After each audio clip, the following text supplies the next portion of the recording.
వాడేం మాట్లాడట్లేదు కదా అని ఎవరిష్టానికి వాళ్ళు మాట్లాడుతుండారు. ఇందులో వాడు చేసిన తప్పే ఉండాది.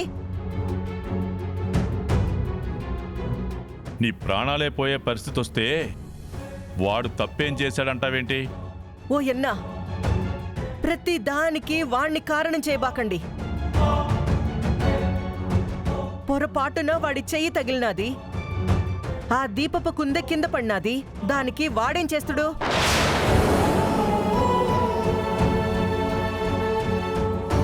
ఇట్టంతా చెయ్యని తప్పుకి వాడి మీద పడినారంటే నేను ఊరుకొని చెప్తుండాను.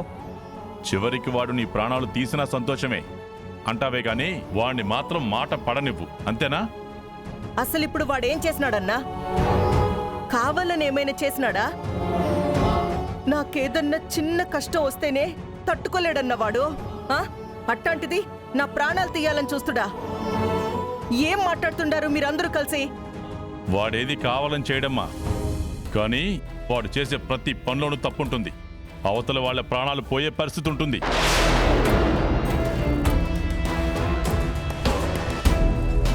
ఇలాంటి తప్పు చేసే కదా ఆ రోజు తల్లిని చంపాడు.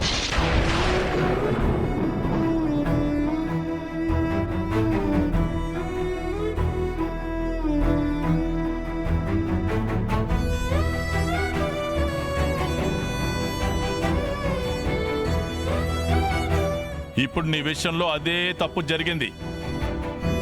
సమయానికి విజయశాంతి ఆ పసుపు నీళ్లు పోయకపోయి ఉంటే నీ పరిస్థితి ఏంటి?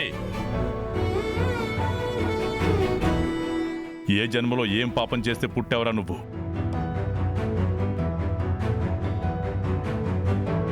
ప్రాణం పోసిన తల్లి ప్రాణాలు తీశావు. వాళ్ళని ప్రాణంగా పెంచుకున్న వాళ్ళ అన్న ప్రాణాలు తీశావు. చివరికి నిన్ను తల్లిలా పెంచిన నా తల్లి ప్రాణాలు కూడా తీయాలని చూశావు. అన్నా, ఏం మాట్లాడుతుండవు?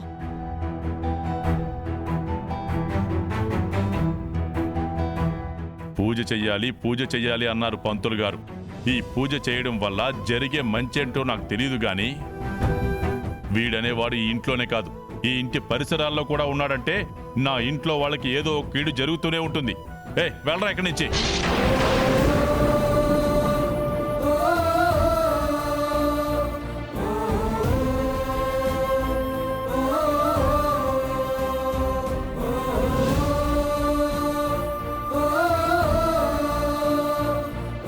ఓ ఎన్నా, ఏం మాట్లాడుతుండావు? ఇప్పుడేంది? వాడేమైనా నీ ఇంట్లో ఉండాడా? బయటే కదా ఉండాడు. ఈ ఇంట్లోనే కాదు, అసలు నా ఇంటి పరిసరాల్లో కూడా ఉండడానికి వీల్లేదు. ఏంట్రా ఇంకా చూస్తున్నావు? అన్నా, అన్నా, అన్నా, నా మాట వినన్నా. అన్నా, అన్నా, వద్దన్నా.